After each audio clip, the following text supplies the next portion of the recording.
Today's video is about somatic healing.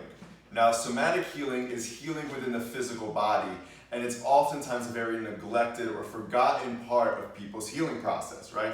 So somatic healing employs therapies targeted at enhancing the mind-body connection, but it's primarily focused to rooting out and releasing traumatic experiences that one has endured. Now, I talk a lot about trauma in my other videos, but for a quick review, trauma is just an experience or event, right, that we didn't have the ability, space, or capacity to process and to internalize, all right? So what happens is that the emotions and feelings that this event created that we weren't able to process, they become stuck. And oftentimes it's not the mind where they become stuck, it's the physical body, okay? We store trauma within our physical body, oftentimes within the fascia, which is this connective tissue that lays right directly under the skin. So here's the thing. A lot of people spend decades in talk therapy, spinning their wheels, not getting the success to heal their deepest, most deeply rooted traumas. Why is that? While talk therapy can be an important component of anyone's healing process, if the physical body component, where the traumatic memory is actually stored, is not addressed, then we can be spinning within the trauma and we can be stuck within what the traumatic event created inside of us for an extended period of time, okay? Also, within the spiritual community, there's this whole concept we just need to change our thoughts to change our reality. But changing our thoughts cannot happen until we address the emotions and feelings that are stored within the physical body that we never processed. We have to remember, the mind is the end organ. It is simply coming up with everything else that happens beforehand and then sputtering out a thought afterwards. So trying to override your entire internal process by going strictly through the mind is not going to yield much results. All right? The great thing about somatic therapies, you don't always need to recall the traumatic event when you release it. So how does that happen?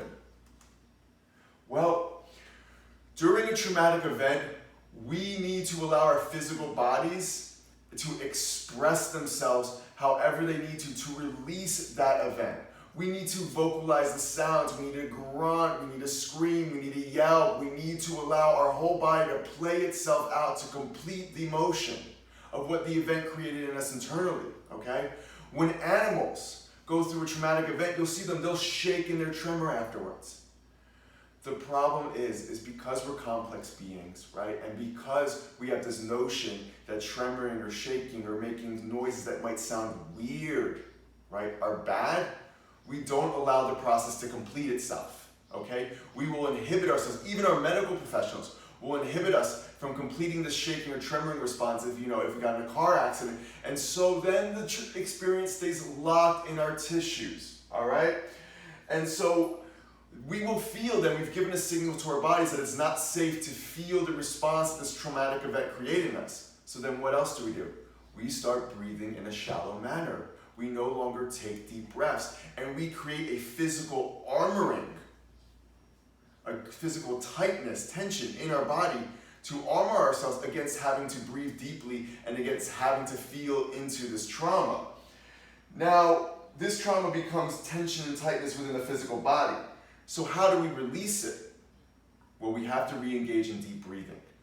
Oftentimes, too, if there was a trauma, we will shoot into our heads and begin disassociating.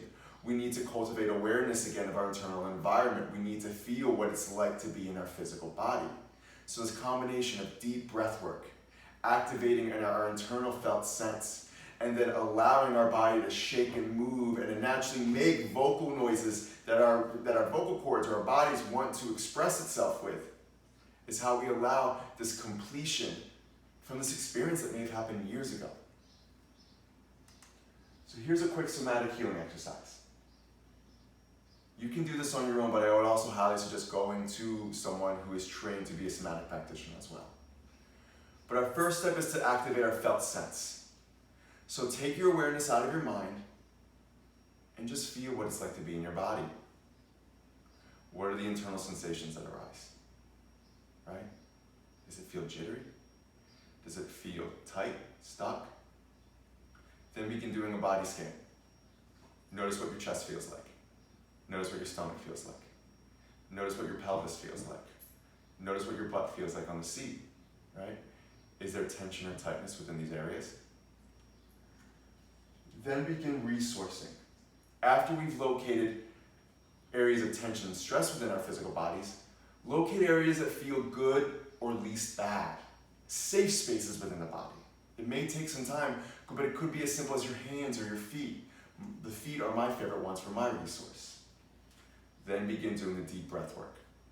Breathe deeply into these areas that are holding this tension and stress.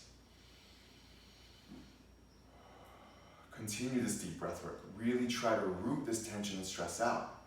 Now, after a time of deep breath work, tune into your body and feel what it wants to do. For me, my body would want to shake and tremor. Don't inhibit that response. Allow it to just naturally flow through you, right? But at the same time, we're going to include this whole concept of titration. So we don't want you to re-experience or relive your trauma to the point where you're re-traumatizing yourself. So as you're shaking, or as you're having a vocal expression making sounds, or as you're possibly having an emotional release crying, when it gets too heavy, notice it and resource. Bring yourself back into a comfortable place within your body. Feel your feet, feel your hands. Go get a stuffed animal, whatever makes you feel safe. Once you've resourced, you can return back to the deep breath work into areas of tension, or you can decide that this exercise is completed and just ground yourself. Feel roots coming out of your feet, feel yourself present in your physical body, and return.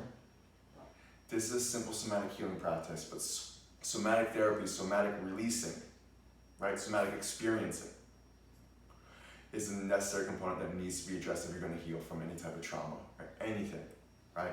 I highly suggest looking into the books by Peter Levine. I highly suggest looking into the works of Irene Lyon, and there's tons of other great practitioners that you can research and look into who are well versed in this area. Thank you for watching. Be sure to subscribe to my YouTube channel. I look forward to connecting with many of you through the comment section.